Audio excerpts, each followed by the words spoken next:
वालेकुम गाइस। हमने quadratic function start किया हुआ है और आज हम मज़ीद इसके क्वेश्चन करेंगे ताकि आपकी कन्फ्यूजन दूर हो जाए और इंशाल्लाह इसी तरह हम एडवांस के सारे टॉपिक्स कंप्लीट करेंगे। ओके, सो आज हम जो प्रीवियस लेक्चर है अब उसी के जो मुतलका क्वेश्चंस हैं। आई अंडरस्टैंड कि जैसे क्वेश्चंस में जिनमें स्टूडेंट्स के लिए कुछ ना कुछ कंफ्यूजन होती है या नई चीज़ होती है, मैं वो क्वेश्चन ज़रूर करता हूँ, ठीक है? So now this is a question, y is equal to 3 times x plus 2 whole square. अब इस पे अगर गौर से देखें, तो हमारी जो स्टैंडर्ड फॉर्म है,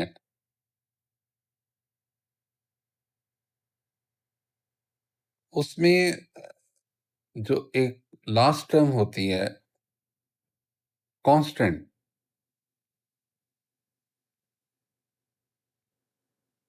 अब हमारे क्वेश्चन में हमें नज़र नहीं आ रहा। तो अगर कांस्टेंट k की वैल्यू नज़र नहीं आ रही, इट मीन्स कि देयर इज़ अ नंबर 0, क्योंकि हम इसको इस तरह लिख सकते हैं 3 times x plus 2 whole square plus 0। So there is a number 0 in place of k। So k की वैल्यू 0 हो गई। अब जो स्क्वायर टर्म है उसके आउटसाइड जो नंबर है, आप स्टैंडर्ड फॉर्म से कंपेयर करें तो हमें पता चल जाएगा कि वो किसकी वैल्यू बनती है, a की। So a is equal to 3 and this is greater than 0, positive number है। और अब स्क्वायर टर्म है उसकी बेस है x माइनस एच और हमारे क्वेश्चन में है x plus 2। So comparing these two, x minus H equals to x plus 2, we get the value of h. So minus h is equal to 2, or you can say h is equal to minus 2. तो हमने h की value find कर ली। Now k is equal to 0. So our turning point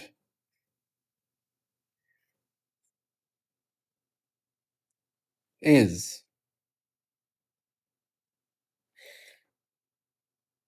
minus 2 comma 0। ये हमने turning point find कर लिए।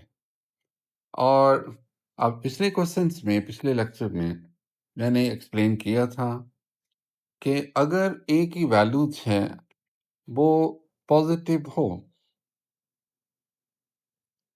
ये a की वैल्यू अगर ये पॉजिटिव हो तो कर्व है वो अपवर्ड्स ओपन होता है, और जब कर्व अपवर्ड्स ओपन होगा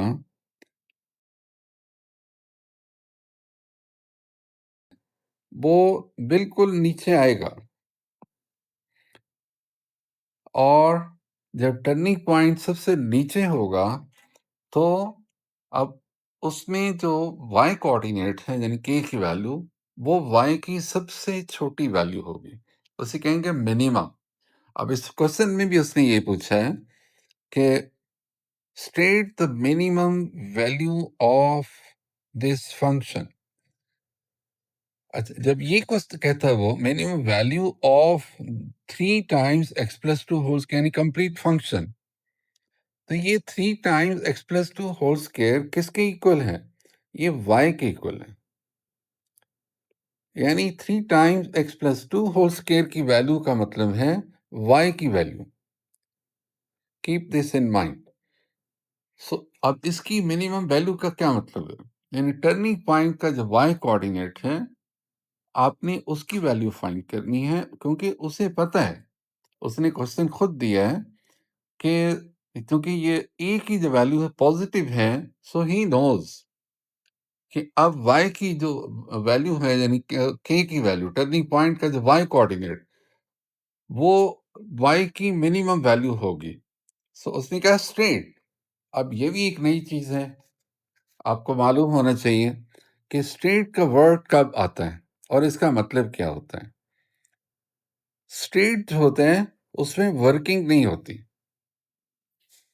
2 वर्ड्स हैं मैथ्स में जो चलते हैं क्वेश्चंस में, उसकी वर्किंग नहीं होती, उसमें से आंसर लिखना होता है। हमेशा मैथ्स में भी, एडवांस में भी अगर ऐसी चीज़ आए, 1 नंबर का क्वेश्चन होता है और उसमें आपने डायरेक्ट वैल्यू लिखनी होती है। You have to understand the concept of that. उसकी कोई वर्किंग नहीं होती। हाँ, जैसे मैथ्स में एंगल प्रॉपर्टीज ऑफ सर्कल्स हैं और वो उसमें आप करते हैं तो बाज़ का एक एंगल उसने लिखा होता है कि राइट, इट मीन्स दो नो वर्किंग। 1 नंबर का क्वेश्चन है, आपने सिर्फ वैल्यू लिखनी है।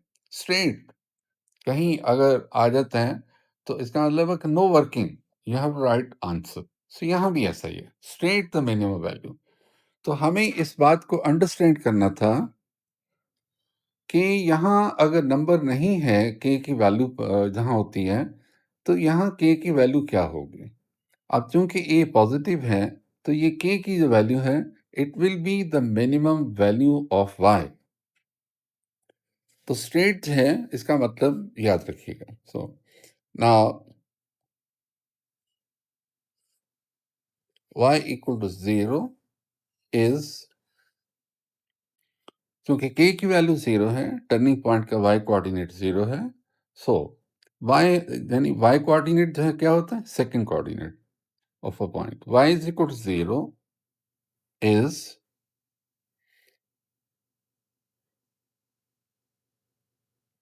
the minimum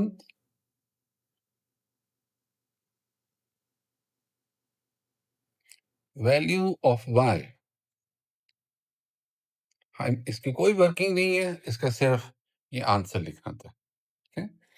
और उसने क्या पूछा? The corresponding value of x.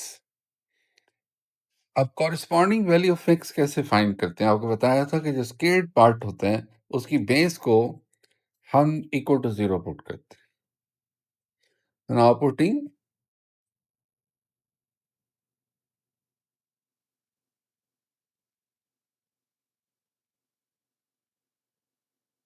x plus 2 equal to 0,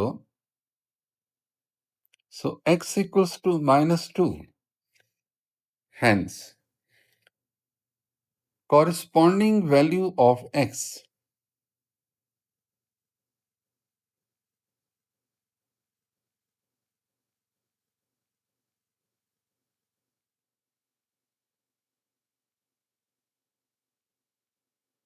is -2।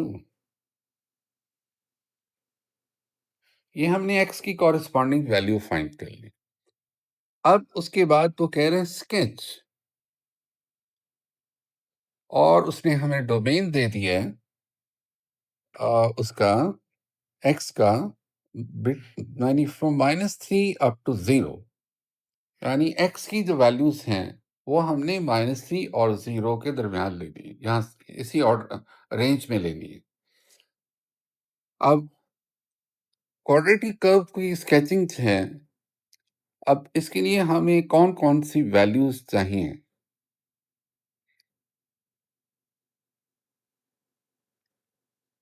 Turning point तो हमने फाइंड कर लिया है,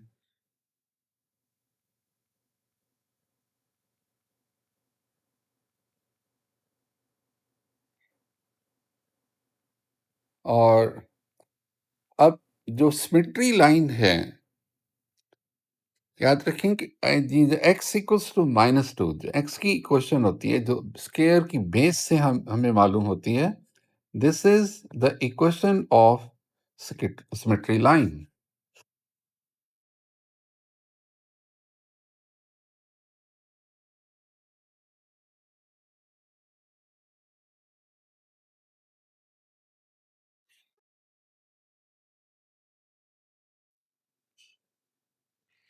सिमेट्री लाइन की इक्वेशन भी हमने फाइंड कर ली। अब रह गया बाकी intercepts, x intercept and y intercept. So for x intercept we put y equal to 0।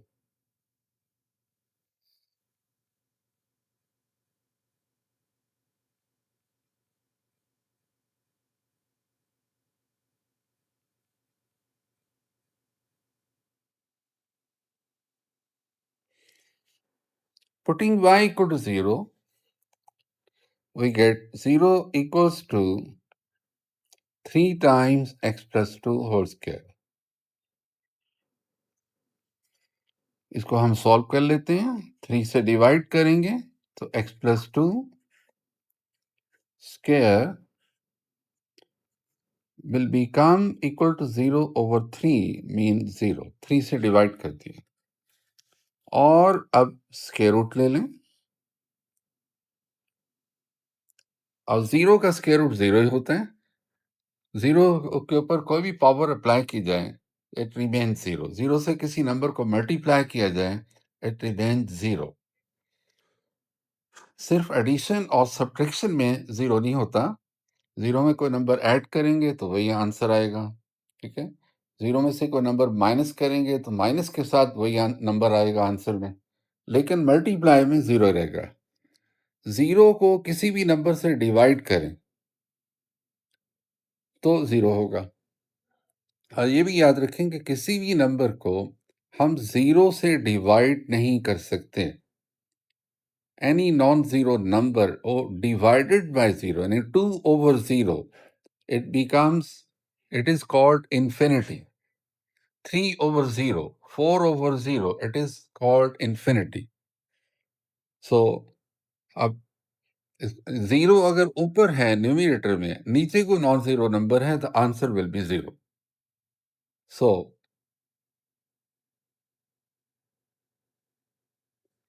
x intercept है वो सिर्फ -2 आया है। जब x इंटरसेप्ट सिर्फ एक ही हो, एक ही नंबर, इसका मतलब क्या होता है वो भी याद रखिएगा। कि ये कर्व्स हैं, ये x एक्सिस को इस पॉइंट पर जहां x इक्वल टू -2 होगा, ये यहाँ कर्व x एक्सिस को टच करेगा, x एक्सिस को इंटरसेक्ट नहीं करेगा, क्योंकि ये एक ही पॉइंट है, सो यहाँ टच करेगा। और आपकी आसानी के लिए मैं आपको और एक्सप्लेन कर दूं कि जब भी किसी फंक्शन में लेफ्ट साइड पे तो सब्जेक्ट है बाएं, और अगर राइट पर जो एक्सप्रेशन है उसमें कांस्टेंट नहीं है, के की वैल्यू नहीं है और ये स्केयर है सिर्फ, तो इसका मतलब होता है कि ये इसका जो कर्व है वो एक्स एक्सिस को टच करेगा, इंटरसेक्ट नहीं करेगा। और ये हम ए की वैल्यू से डिसाइड कर लेते हैं कि ये कर्व अपवर्ड्स ओपन होगा या downwards. When A is positive, curve opens upwards. If A is negative, curve opens downwards. ये यहां से पता चल गया। इसका मतलब है कि ये जो कर्व है इसने एक्स एक्सिस से ऊपर रहना है, ये टच करेगा, दैट्स ऑल। ये सारी चीजें ये क्वेश्चन के अलावा, ये क्वेश्चन के अंदर जो कॉन्सेप्ट्स होते हैं इनको याद रखना चाहिए। Now we come to y intercept.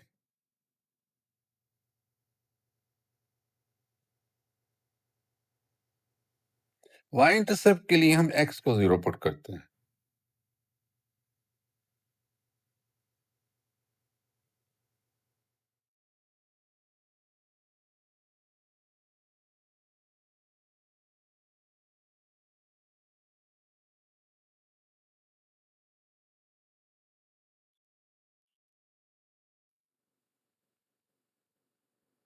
So x की प्लेस पर हम 0 पुट कर देते हैं, so it becomes y equals to 3 into square of 2. So y is equal to 3 into 4 equals to 12. So y-intercept is y equals to 12. ये हमारा y-intercept है।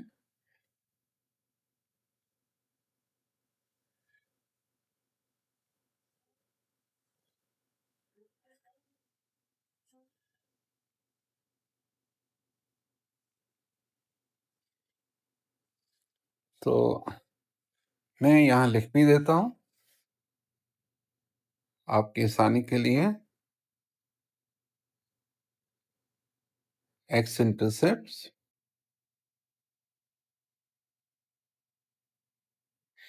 y-intercept.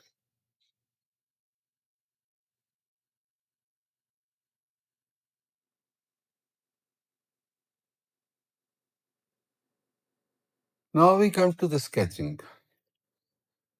Sketching के लिए हम सबसे पहले एक्स एक्सिस और वाई एक्सिस ड्रॉ करते हैं गाइस। ये अब हम स्केचिंग करने लगे हैं, कर्व बनाने लगे हैं। उसके लिए मैंने एक्स एक्सिस और वाई एक्सिस ड्रॉ किया है, यानी इसे कहते हैं कोऑर्डिनेट प्लेन।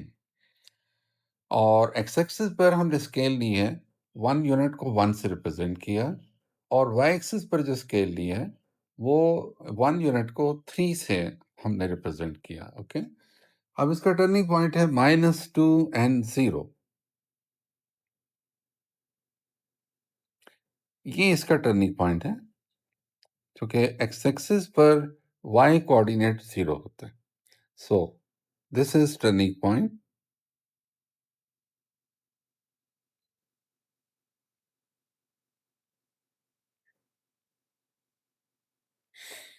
और अब सिमेट्री लाइन, आपको पता है कि सिमेट्री लाइन है वो कर्व को टू इक्वली डिवाइड करती है। वर्टिकल लाइन होती है और इसे हम डॉटेड ड्रॉ करते हैं।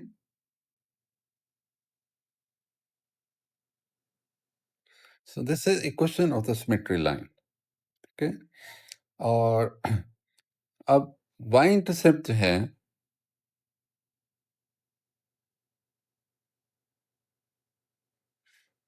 y equal to 12। ये y इंटरसेप्ट है। अब देखें, अब कर्व स्केच करने के लिए हमारे पास यही दो इंफॉर्मेशन थी, क्योंकि जो x इंटरसेप्ट है वो है x इक्वल टू -2, और वहां आ गया टर्निंग पॉइंट। अब हम जो है ये कर्व कैसे स्केच करेंगे, जो मैंने स्पेशली क्वेश्चन इसीलिए लिखा था कि आपको ये जो प्रॉब्लम है अब ये समझा सकूं। सो अगर सिमेट्री लाइन के एक साइड पर आपके पास पॉइंट है, तो दूसरी साइड पे पॉइंट नहीं है, तो आप बिल्कुल उस पॉइंट के सामने उतनी ही यूनिट्स के डिस्टेंस पर आप एक पॉइंट मार्क कर लें, क्योंकि दोनों साइड्स बैलेंस करनी है हमने। और अब हम जो है कर्व बनाते हैं, स्केच करते हैं। कर्व स्मूथ होगा,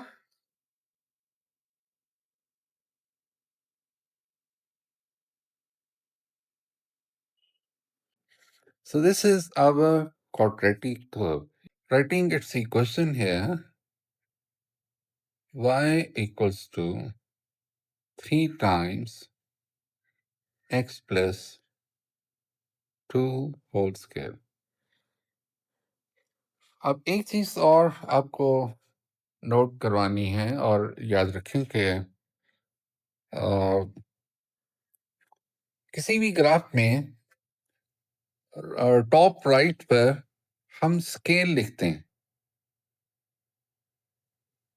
अगर आपने स्केल जो है डिफरेंट चूज किए, और जैसे आप यहाँ जो है एक्स एक्सिस पर आपने 1 यूनिट को 1 से रिप्रेजेंट किया,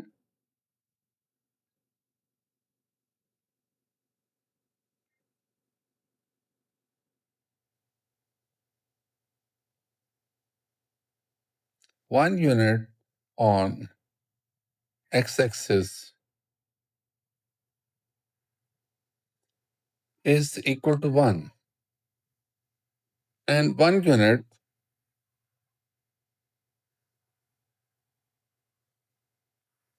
on y-axis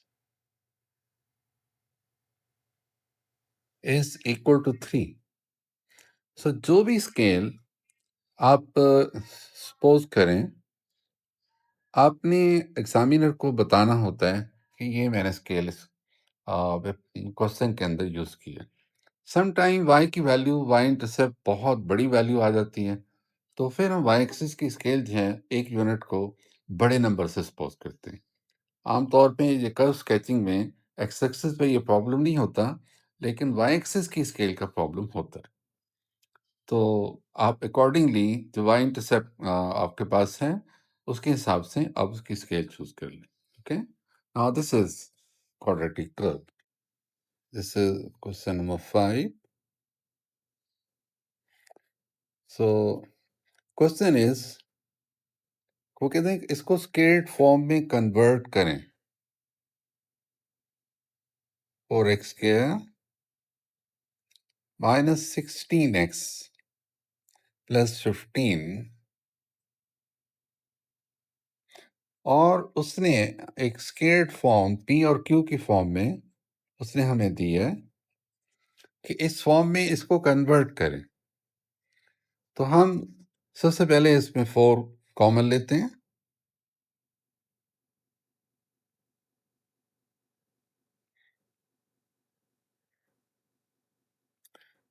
क्योंकि अब याद रखें कि जो स्केयर है वो कंप्लीट किया जाता है कि जो एक्स वाली एक्सप्रेशन होती पार्ट होता है, इसका हम स्केयर कंप्लीट करते हैं. तो आप सिर्फ इसमें से ये 4x स्केयर माइनस 16x, सिर्फ इनमें से आप 4 कॉमन ले लें.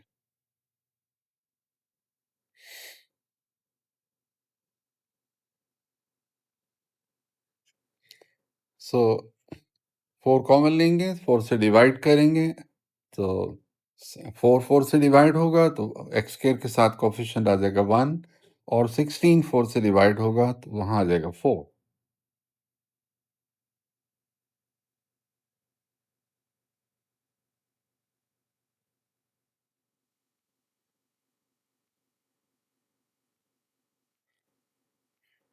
ना स्केयर कंप्लीट करने के लिए हमें पता है कि जो एक्स का कोफिशिएंट होता है, इसके हाफ का स्केयर प्लस किया जाता है.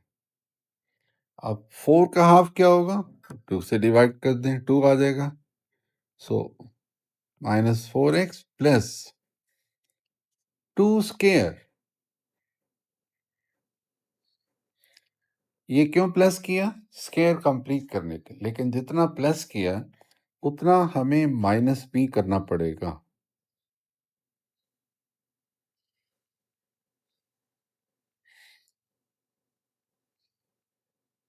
Right side as it is लिखते जाएं, आखिर में कंपेयर करेंगे स्केयर कंप्लीट करने के बाद. सो अब आप देख रहे हैं कि जो ये 3 टर्म्स होती हैं स्केयर की एक्सप्रेशन में, a square minus 2ab plus b square, उनसे बनता है square. So x square minus 4x plus 2 स्केयर, it becomes x minus 2 whole square.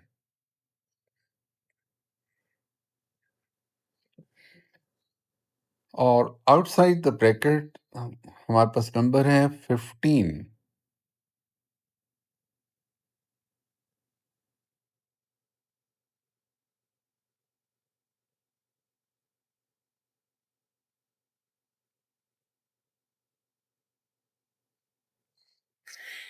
सो अब लेफ्ट साइड पर जो स्केयर टर्म है उसको हम सेपरेट करते हैं. तो 4 से दोनों पार्ट्स को मल्टीप्लाई करते हैं. 4 into square of x minus 2 minus 4 into 4 16, और आउटसाइड द ब्रैकेट जो नंबर है वो as it is. So right side same.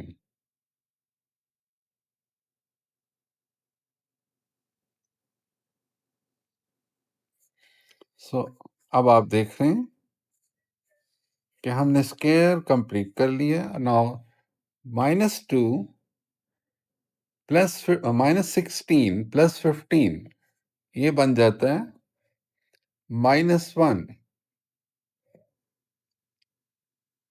Now comparing with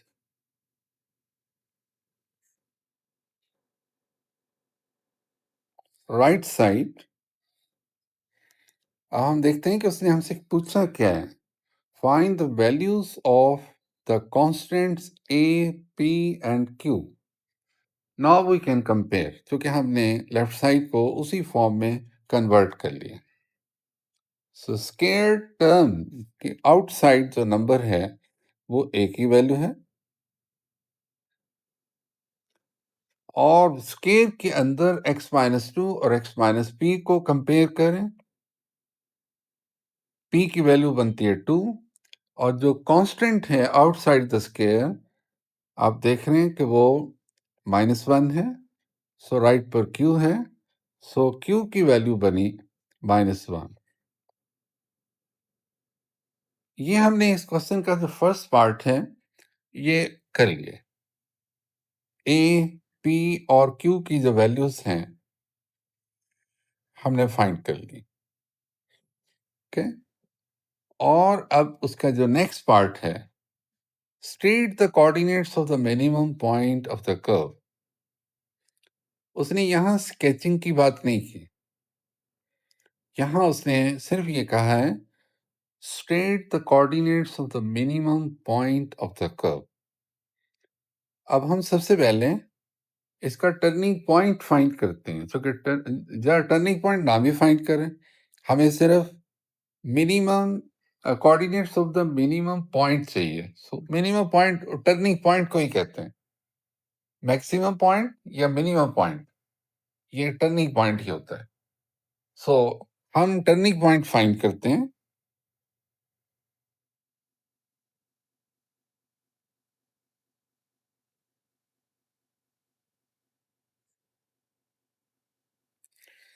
अब टर्निंग पॉइंट है फाइंड करने के लिए हमें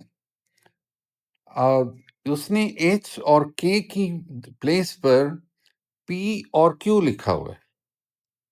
हम देख सकते हैं जो हमारी स्टैंडर्ड फॉर्म है उसमें उसने एच और के की प्लेस पर पी और क्यू लिखा हुआ है। सो अब जो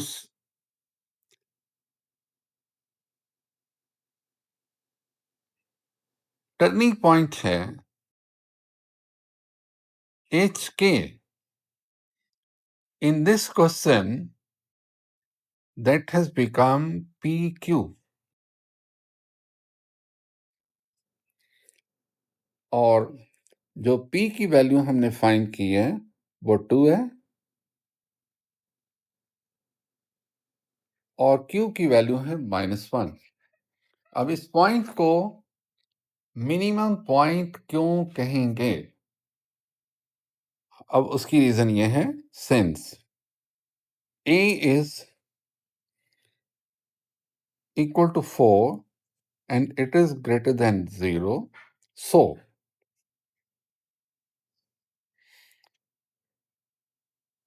this point 2 minus 1 is the minimum point.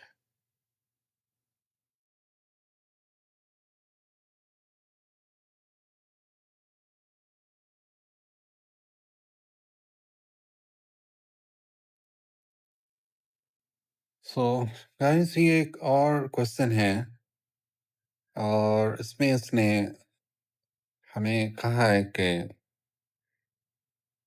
Greatest value of the expression is 9।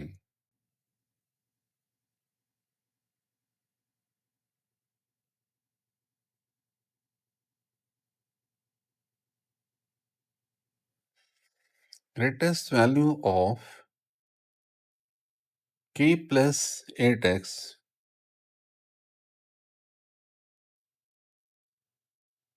minus 2x square is equal to 9। अब हमें ये पता है कि जो ग्रेटेस्ट वैल्यू है वो किसकी वैल्यू होती है? टर्निंग पॉइंट का जो y कोऑर्डिनेट है वो ग्रेटेस्ट वैल्यू या लीस्ट वैल्यू होती है। Depends upon the value of a। If a is negative तो वो जो टर्निंग पॉइंट का y कोऑर्डिनेट है वो बन जाती greatest value. If a is positive that one becomes least value. ठीक है, अगर a नेगेटिव है तो टर्निंग पॉइंट का y कोऑर्डिनेट वो ग्रेटेस्ट वैल्यू बन जाएगी। अब हम आते हैं इस तरफ कि हम अपनी एक्सप्रेशन को स्केल्ड फॉर्म में कन्वर्ट करते हैं। सिंस उसने खुद स्केचिंग के लिए जो इक्वेशन दी है, हम उसी को ले लेते हैं और इसको डिसेंडिंग ऑर्डर में अरेंज करते हैं।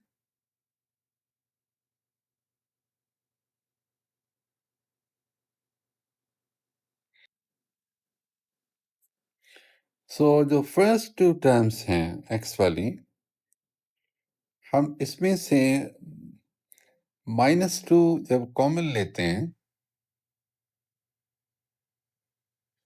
तो ब्रैकेट के अंदर हमें मिलता है x square -4x।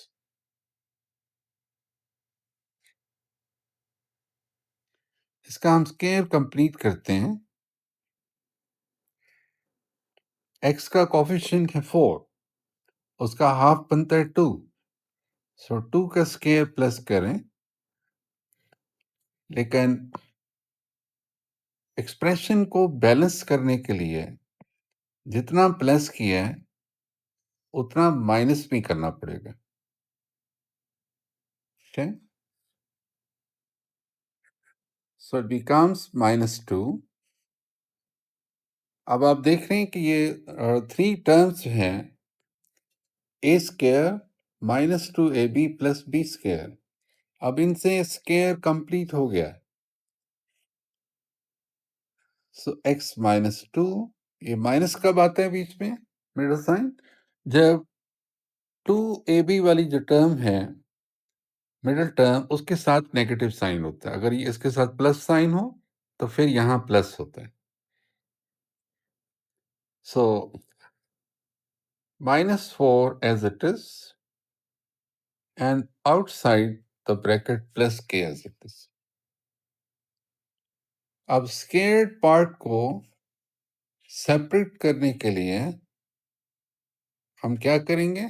Square bracket को ओपन कर देंगे, उसके बाहर है -2, तो वो -2 से मल्टीप्लाई होगा। जो सेकंड पार्ट है -4, उससे भी मल्टीप्लाई होगा, -2 into -4 plus 8 and outside the bracket plus k as it is. अब इस k से कंफ्यूज नहीं होना है कि ये k वो नहीं है जो हम टर्निंग पॉइंट में लिखते हैं। इसलिए यहां जो टर्निंग पॉइंट का जो k है, अब इस k से आप कंफ्यूज ना हो कि ये वाला k वो नहीं है, ये और है, ये क्वेश्चन का एक लेटर है, सो इसको वो मत समझें। ओके, यहाँ है जो कांस्टेंट की इस k की जो वैल्यू है, इस टर्निंग पॉइंट की प्लेस पर हम उसको चेंज कर लेते हैं। First letter is p and the second is suppose q। now this is our turning point, not this one। इस वक्त इस क्वेश्चन में हमें चेंज करना पड़ा। ओके, क्योंकि जब कोई एक ऐसा लेटर क्वेश्चन के अंदर आ जाए कि जो कंफ्यूज कर रहा हो, तो फिर हम इस तरह से चेंज कर सकते हैं, जैसे हम सम टाइम क्वाड्रेटिक फॉर्मूले में चेंज करते हैं। हाँ, okay, now a is equal to -2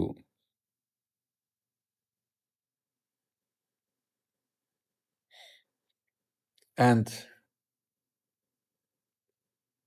putting x minus 2 equal to 0, we get x equal to 2। अब इससे हमें एक तो ये सिमेट्री लाइन की इक्वेशन मिल गई, और दूसरा स्क्वेयर्ड पार्ट से इसको इक्वल टू 0 पुट करके हमें टर्निंग पॉइंट का जो फर्स्ट कोऑर्डिनेट है वो मिल जाता है। इन दिस क्वेश्चन हमने टर्निंग पॉइंट को सपोज किया है PQ, so P is equal to 2। और आपको ये बताया था कि ये स्केयर और फॉर्म में ये जो स्केयर के बाद आउटसाइड स्केयर, ये जो कांस्टेंट टर्म होती है, this is the y coordinate of turning point. अब हमारे इस क्वेश्चन में हमने क्या सपोज किया y कोऑर्डिनेट? q, ये y coordinate. So q will be equal to 8 plus k। ये टर्निंग पॉइंट का y कोऑर्डिनेट। अब आप क्वेश्चन के शुरू में जो उसकी फर्स्ट लाइन है, अब उस पे अगर आए, उसकी तरफ ध्यान दें। उसने खुद कहा हमें the greatest value of this expression is 9। And what is greatest value? The value of q। Since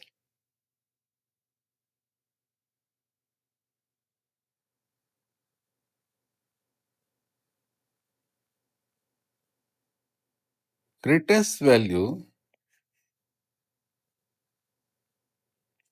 of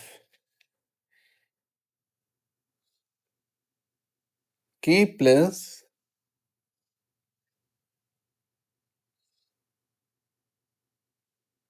8x minus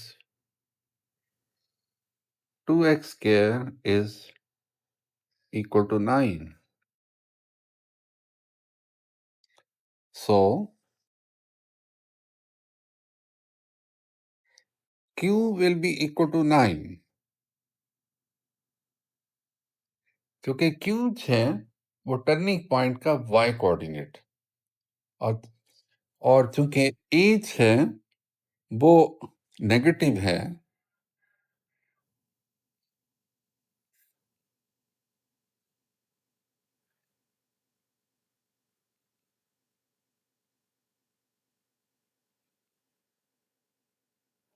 इसलिए हम टर्निंग पॉइंट के y कोऑर्डिनेट को ग्रेटेस्ट वैल्यू कहेंगे। अब हम आते हैं अपनी क्वेश्चन की तरफ। So now q equals to 8 plus k। अब इसमें हम q की वैल्यू पुट कर देते हैं। q is equal to 9,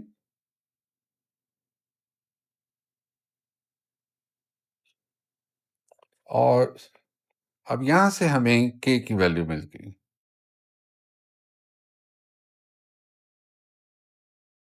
so this is the value of k जो उसने हमसे पूछी थी।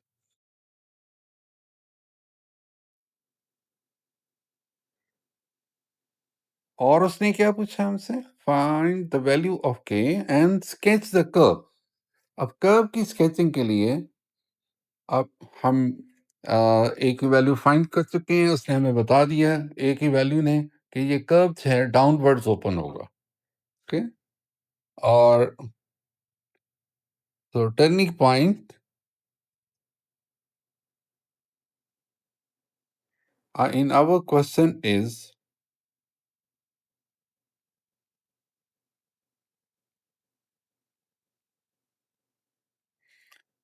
now p is equal to 2 and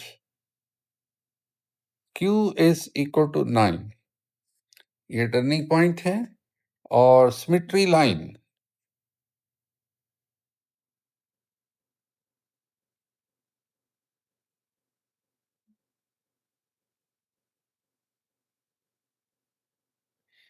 symmetry line होती है जो टर्निंग पॉइंट का जो एक्स कोऑर्डिनेट है उससे जो इक्वेशन बनती है x equal to 2, p is equal to 2, so x is equal to 2 is symmetry line.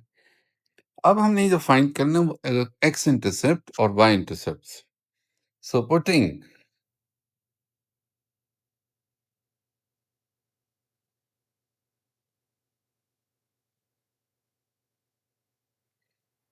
y equal to 0, तो हमारी इक्वेशन क्या बन जाएगी?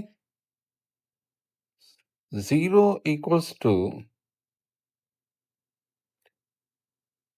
-2 इंटू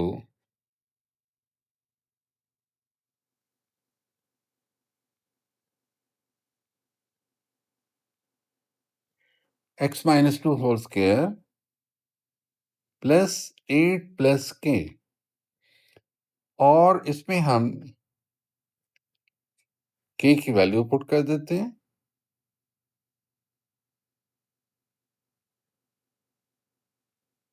सो और 2 times x minus 2 whole square को लेफ्ट साइड पे ले आते हैं और 2 से इसको डिवाइड कर दें।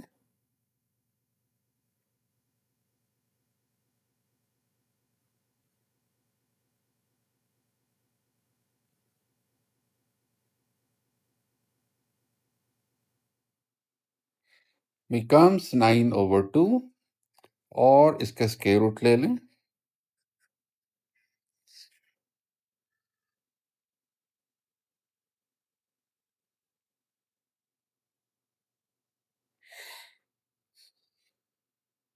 So 9/2 is 4.5.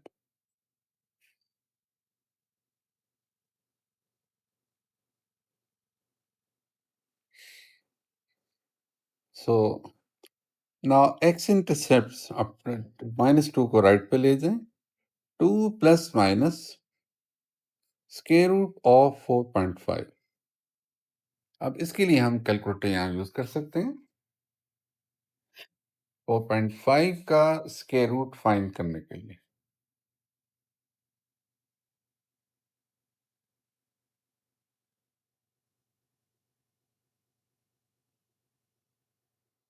या तो ये 2.12।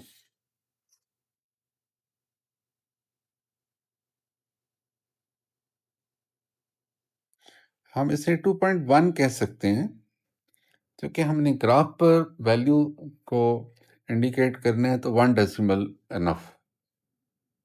अब ये दो वैल्यूज बनी है 4.1 and -0.1।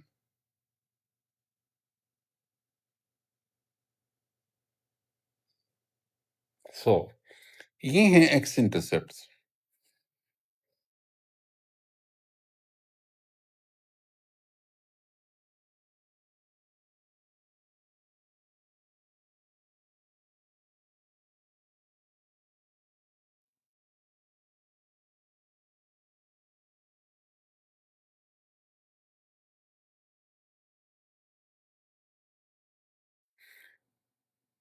Now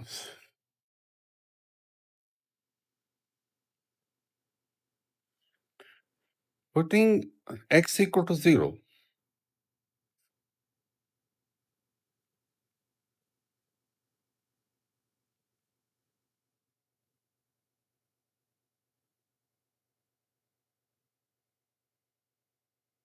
y becomes equal to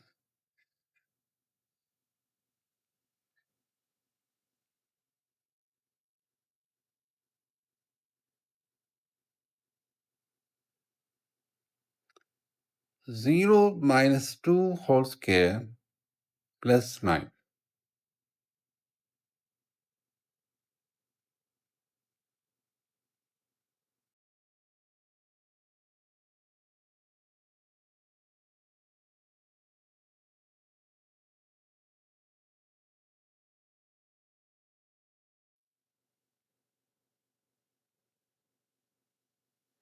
So y is equal to -8 plus 9. So y equals to 1. This is y-intercept.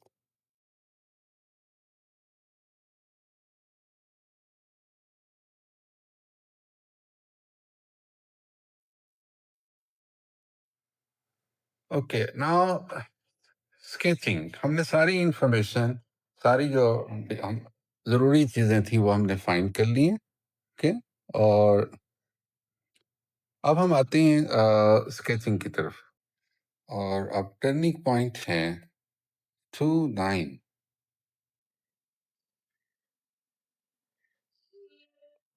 ये टर्निंग पॉइंट है और ये वाई इंटरसेप्ट और हमारे एक्स इंटरसेप्ट हैं -0.1 और 4.1। ओके, और अब हमने कर्व स्केच करना है। सो गाइस, ये हमारा क्वाड्रेटिक कर्व है। आज का जो क्वेश्चन हमने किया इसकी स्केचिंग है। So now try the remaining questions. इंशाल्लाह tomorrow we will do some more for your satisfaction और इसी तरह इंशाल्लाह हम कंप्लीट करेंगे पूरा एडवांस और कोई प्रॉब्लम हो तो कमेंट्स में ज़रूर पूछिएगा, हम मज़ीद उसको एक्सप्लेन कर देंगे, ओके?